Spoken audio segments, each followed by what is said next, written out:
risikonya clear, nggak ada tambahan edukasi fiskal, karena tiap tahun pun itu sebagian uangnya dipindahkan dari uang dana desa.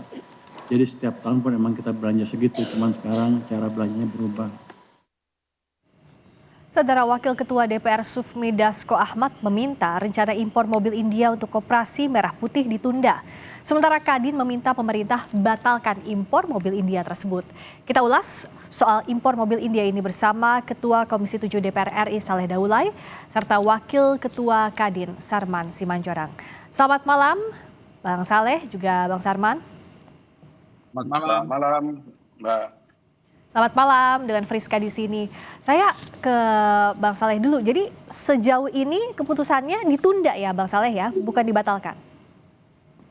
Jadi kalau untuk sementara ini kan apa yang disampaikan oleh pimpinan DPR itu adalah untuk menunda sampai Presiden melakukan kajian dan juga memberikan putusan apa yang paling baik untuk dilakukan terkait dengan pengadaan mobil ini.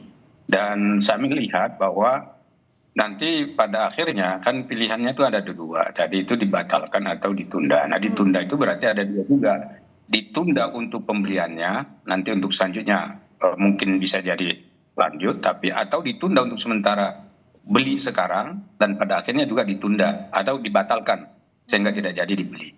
Nah tetapi melihat dari opini yang berkembang di masyarakat kita, terutama dari teman-teman yang mengerti bagaimana soal pengadaan mobil ini, itu saya lihat bahwa hampir semua mengatakan bahwa sebaiknya kita berorientasi bagaimana agar pengadaan mobil seperti ini mempergunakan sebanyak mungkin, semaksimal mungkin apa yang ada di dalam negeri. Nah untuk sementara ini, dari penjelasan yang kami dapatkan dari Kementerian Perindustrian bahwa industri otomotif di Indonesia sebetulnya sanggup untuk mengadakan mobil tersebut. Dan karena memang sudah sanggup, semestinya kita memaksimalkan potensi yang ada di dalam negeri, sehingga dengan demikian manfaat daripada pengadaan tersebut tidak hanya dirasakan oleh mereka yang melakukan importasi, tetapi juga memang betul-betul bermanfaat untuk masyarakat kita di dalam negeri. Sebab mereka yang bekerja di industri-industri otomotif itu adalah warga negara Indonesia, dan dengan demikian kalau produksi semakin tinggi, maka tentu mereka juga bekerja akan semakin baik. Nah, yang paling penting sebetulnya diamati atau dianalisis dalam persoalan ini adalah soal harga. Karena salah satu alasan dari Agrinas katanya melakukan importasi itu adalah bahwa ada keuntungan besar yang akan diperoleh dari selisih harga. Katanya harganya lebih murah dari India. Kalau betul bahwa harganya lebih murah, maka tentu harus dikaji lagi lebih dalam. Misalnya, apakah misalnya nanti setelah kita melakukan importasi produk tersebut sampai ke Indonesia, apakah itu nanti tetap akan lebih murah? Sebab kalau misalnya spare part-nya, kemudian bengkel-bengkelnya di Indonesia tidak tersedia, maka yang terjadi adalah setelah pemakaian 3, 6 sampai beberapa tahun kemudian, itu mobil-mobil kan harus dipelihara. Nah soal purna jualnya ini sebetulnya juga akan menjadi perhitungan, sehingga dengan demikian perhitungan itu bukan pada saat pembeliannya saja, tetapi secara utuh dan komprehensif itu bisa dikaji dan didalami. Kemudian yang kedua, kita juga harus melakukan tentu negosiasi dengan produsen dan industri-industri otomotif dalam negeri. Kalau misalnya memang ada katakanlah negosiasi dan juga tawar-menawar seperti itu, bisa jadi industri otomotif kita juga mungkin bisa memberikan sesuatu yang baik gitu, terutama dalam pengurangan harga. Dan dengan demikian ya alasan untuk mengimportasi mobil itu dari India karena harga itu bisa kita antisipasi sejak dini begitu. Oke, kalau dari Kadin kenapa harus dibatalkan, Bang Sarman? Sementara kan ini proses pengadaannya sudah berlanjut. Tadi kami juga berbincang dengan Dirut Agrinas bilang bahwa ya saat ini masih bertahap dan sudah ada sebagian mobil yang datang, bertahap akan datang juga dalam beberapa bulan ke depan. Kenapa harus dibatalkan? Ya, tentu kami dari Kadin kan sangat mendukung ya keberadaan daripada Koperasi Merah Putih yang akan dibentuk di 80.000 desa. Nah, tentu ini kan juga akan mampu menggerakkan ekonomi akar rumput, akan mampu mensejahterakan masyarakat di desa, dan juga akan menciptakan lapangan pekerjaan. Dan kita tahu bahwa ada 7 kan yang namanya usaha daripada Koperasi Merah Putih ini kan, yaitu ada Ya. gerai, ada tembakau, ada apotik, ada klinik dan lain-lain. Nah, tentu ini kan memerlukan infrastruktur pendukung. Salah satunya adalah kendaraan niaga yang untuk mengangkut logistiknya. Nah, yang kami pertanyakan adalah mengapa ini harus diimpor dari India? Tadi Pak Daulay bilang, apakah industri otomotif dalam negeri tidak mampu produksi hanya sejenis angkutan di desa? Ya kan, karena kita tahu kan angkutan di desa juga paling mengangkut beras, alat pertanian, pupuk dan segala macam. Masa dengan kualitas industri otomotif kita tidak mampu memproduksi sejenis itu? Itu satu. Yang kedua, ini kan jumlahnya sangat besar. Kalau tidak salah hampir 70.000 unit pick up 4x4 dan juga 35.000 unit untuk 6 Ya. dalam hal ini. Dan bentuknya adalah completed build up. Jadi artinya bahwa kendaraan itu utuh dikirim ke Indonesia dalam hal ini. Berarti 0 TKDN. Oke. Nah, yang menjadi pertanyaan kami adalah dengan dana 24 triliun lebih, ya, kalau itu bisa berputar di Indonesia, maka multi efeknya itu luar biasa. Pertama, misalnya UKM kita pendukung komponen-komponennya, ada mesin, ada ban, ada kaca spion, ada dan lain-lain, ada kursi dan segala macam, chassis dan segala macam. Itu kan multi efeknya kan sudah dirasakan bahwa berbagai industri yang lain itu juga ikut produktif. Nah, kemudian dari sisi tenaga kerja itu akan menjamin kelangsungan ribuan tenaga kerja kita. Jadi kami dari Kadin melihat bahwa kenapa kita berusaha meyakinkan supaya investor masuk ke Indonesia bawa uang. Kok Oke. malah uang itu malah kita kirim ke luar negeri gitu loh. Jadi Nah. artinya kalau uang itu berputar dalam negeri, ini kan sangat produktif. Apalagi yang namanya target pertumbuhan ekonomi kita kan di tahun ini 5,4% dan 2029 8%. Ya, itu kalau berputar di Indonesia efeknya kan luar biasa. Gitu. Saya mau tanya soal ini ya ke Bang Saleh. Tadi kalau dari Agrinas bilang, satu, ini pengadaannya sudah sejak akhir Desember dan sudah juga menghubungi beberapa penyedia kendaraan otomotif di dalam negeri, tapi tidak menyanggupi dengan jumlah itu dengan waktu yang ditentukan. Nah, DPR melihatnya apa sih ini yang miss? Proses apa sih yang luput sehingga jadi polemik sekarang, Bang Saleh? Jadi saya sebetulnya kan perlu melakukan klarifikasi juga ya ke pihak Agrinas yang akan mengadakan mobil ini. Sebab apa? Dari keterangan Kementerian Perindustrian yang kami peroleh bahwa Indonesia itu sanggup mengadakan mobil yang mereka sampaikan itu, speknya seperti itu. Oke. Itu malah hampir 1 juta 1 tahun. Memang yang diadakan di Indonesia itu modelnya ada tipe kali 2. Kalau yang sekarang kan kelihatannya speknya kan 4x4. Ya, 4x4. Atau yang 4x2. Indonesia sanggup gitu loh. Jadi ini yang perlu diklarifikasi sebetulnya. Karena saya dulu mendengar pengadaan yang dilakukan PT Agrinas ini belum melakukan konsolidasi internal di tingkat pemerintah. Dan dalam hal ini itu Kementerian Perindustrian soal pengadaan itu. Kemudian tentu dengan kementerian lain ya terkait dalam hal ini misalnya seperti Kementerian Perdagangan. Dan juga tentu adalah bagaimana semua komponen-komponen yang berkaitan dengan pengadaan ini akan dilakukan dengan urus stakeholder yang ada, dengan kementerian lembaga yang ada gitu. Nah, dalam konteks inilah maka saya kira kalau misalnya dikatakan Indonesia tidak sanggup sementara Kementerian mengatakan sanggup, ini saya kira ada miskomunikasi yang harus diluruskan antara Kementerian Perindustrian dan juga PT Agrinas yang akan mengarah itu. Nah, kemudian ada catatan khusus saya terkait ini, Mbak Priska. Ya. Saya lihat Presiden itu keberpihakannya kepada industri dalam negeri itu sangat tinggi. Sebagai contoh, beliau kan sekarang memakai mobil produksi dalam negeri, itu mobil Maung itu yang Maung Garuda. Itu kan sebetulnya sangat membanggakan sekali dan beliau memakai itu kemana-mana. Dan beliau juga dalam beberapa waktu yang lalu sudah menyampaikan seluruh pejabat dari kementerian dan juga pejabat di daerah itu diminta untuk secara kolektif akan memakai mobil yang sama, yang itu produk dalam negeri.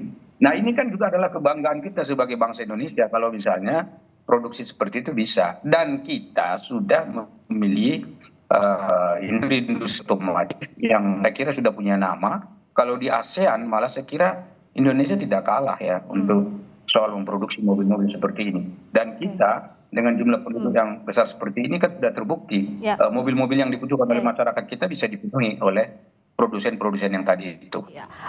Saya ke Bung Sarman soal tadi pertanyaan TKDN yang diragukan oleh Kadin. Kalau dari Agrinas bilang yang sudah disiapkan juga skemanya adalah akan membuka pabrik di sini, termasuk juga soal purna jualnya. Menurut Anda itu tidak cukup, Bung Sarman? Ya, sebenarnya kan kita harus memiliki pemahaman yang sama bahwa produk Indonesia itu harus menjadi tuan rumah di negeri sendiri, gitu kan? Itu harus kita utamakan, gitu. Tapi memang ya apa yang disampaikan tadi bahwasanya produksi dalam negeri kita tidak mampu, saya rasa itu tidak mungkin ya, karena kita tahu sampai saat ini kan kalau tidak salah tipe yang diminta oleh dari Agrinas itu sekitar 400.000 per tahun, tipe yang sama. Ini berarti kalau cuma 105.000 kan saya rasa juga sangat-sangat memungkinkan untuk itu. Nah, ya katakanlah misalnya begini bahwa mereka akan membangun di Indonesia, katakanlah misalnya begini. Itu saya rasa itu masih lebih memungkinkan daripada langsung diimport melalui CBU misalnya. Karena kalau misalnya dalam hal ini mereka buka pabrik di Indonesia, pertama berarti tingkat TKDN-nya itu akan bisa dikontrol oleh pemerintah. Dan itu juga akan daripada pabrik-pabrik komponen yang lain mensuplainya. Satu, yang kedua artinya bahwa penyerapan tenaga kerja kita akan terjamin juga. Karena bagaimanapun kalau mereka buka pabrik di Indonesia, tenaga kerja kita juga akan tersedia. Jadi multi efeknya itu kita rasakan daripada murni itu diimport dari India. Ya mereka yang pesta pora padahal itu uang kita dan ada dampaknya ke kita dalam hal ini. Apalagi misalnya kalau sampai purna jualnya juga nanti tidak bisa, itu akan menjadi besi-besi mangkrak yang nantinya juga akan mengganggu lingkungan kita. Jadi hal-hal seperti ini yang menurut kami memang menjadi satu pertimbangan bagi pemerintah dalam hal ini. Bagaimanapun berbagai kebutuhan koperasi desa Merah Putih bukan hanya mungkin kendaraan ini ya, tapi mungkin masih ada lagi karena mungkin ada cold storage dan segala macam. Ya kita berharap utamakanlah industri dalam negeri dalam hal ini supaya dana itu berputar dalam negeri, mampu menggeret pertumbuhan ekonomi kita dan tentu akan mampu mendorong apa yang menjadi target pemerintah, bagaimana industrialisasi ini kita semakin meningkat dalam hal ini gitu. Nah jadi Bang Saleh kalau dari DPR, karena pertanyaan publik nih masih belum terjawab, artinya pasti ada yang missed antara Agrinas juga dengan Kementerian Perindustrian, bagaimana proses pengadaannya, karena tadi juga Agrinas bilang bahwa sudah ada tender yang dilakukan terhadap produsen otomotif dalam negeri tapi tidak menyanggupi. Jadi seperti apa prosesnya ke depan? Apakah menunggu Presiden pulang baru nanti DPR akan mengklarifikasi Agrinas atau seperti apa Bang Saleh? Jadi kalau di DPR itu sebetulnya jujur saja saya sendiri baru tahu akan ada pengadaan sebanyak 105.000 unit kendaraan itu dari media awalnya itu kan. Kemudian setelah itu kan muncul komentar dari banyak pihak. Nah karena itu tentu ini kelihatan bahwa memang tadi seperti saya katakan tadi, koordinasi dan konsolidasi di tingkat pemerintah dalam hal ini tentu dengan Kementerian Perindustrian itu menurut saya belum terjalin dengan baik. Saya tidak tahu ada komunikasi apa tidak. Nah kami kan mitra kerja kami itu adalah Kementerian Perindustrian dan kami sudah berbicara juga dengan Kementerian Perindustrian terkait itu. Salah satu poin yang kami tanya adalah benar nggak kalau mereka tidak sanggup atau industri otomotif di Indonesia tidak sanggup untuk mengadakan mobil seperti itu. Mereka menjawab sebetulnya bisa dan sangat bisa gitu loh. Dan bahkan saya lihat mereka secara sungguh-sungguh mengatakan sebetulnya sangat disayangkan kalau misalnya pengadaan mobil seperti ini malah justru diberikan ke India gitu. Dan tentu kita berharap semestinya memang diupayakan semaksimal mungkin dulu diadakan di dalam negeri. Dan menurut saya kalau memang benar bahwa itu sudah ada katakan seperti itu di dalam negeri, itu mestinya kan itu kita bisa dengar kapan dan di mana dan berapa dan mestinya itu sampai batas waktu kapan misalnya seperti itu. Nah kalau yang saya tahu itu malah belum ada. Yang ada malah justru ada klaim bahwa Indonesia juga sebetulnya sangat sanggup untuk mengadakan ini dan ada kebanggaan tersendiri jika kita mampu untuk memenuhi kebutuhan dalam negeri kita sendiri. Jangankan kendaraan seperti itu, pangan saja sekarang kita berupaya untuk kita bisa swasembada pangan. Apalagi misalnya kendaraan seperti ini yang diperuntukkan untuk koperasi, di mana koperasi-koperasi nanti yang ada di seluruh Indonesia, itu mungkin medan infrastrukturnya itu tidak sesulit yang dibayangkan. Harus memakai 4x4. Kalau 4x4 itu kan mobil kebun yang dipakai. Memang koperasi kita tuh pergi ke kebun-kebun yang lahannya itu becek, berlumpur, misalnya seperti itu, sehingga perlu sekali harus 4x4 kan tidak. Mungkin koperasi-koperasi kita yang di daerah-daerah itu pun nanti akan melewati jalan-jalan yang tidak serumit yang kita bayangkan. Karena itu tidak berimajinasi terlalu jauh bahwa mobil-mobil yang akan dipakai nanti itu betul-betul harus yang speknya seperti yang ditawarkan. Kemudian yang berikutnya, saya berpikir dari awal bahwa seluruh APBN atau uang yang ada di dalam negeri kita ini, baik yang punya himbara maupun yang APBN murni, itu semestinya memang dipergunakan semaksimal mungkin untuk menggerakkan roda ekonomi rakyat kita. Kalau roda ekonomi pada tingkat industri itu berjalan dengan baik, maka pasti akan turun secara lahan itu ke masyarakat, dan nanti pada akhirnya masyarakat kita dari sisi ekonomi juga akan terbantu. Jadi saya berpikiran memang sudah benar ini ditunda, kita kaji lagi secara komprehensif dan tidak perlu waktu lama sebenarnya untuk menetapkan apakah dilanjutkan atau tidak lanjutkan perjanjian yang akan dilaksanakan dengan India itu.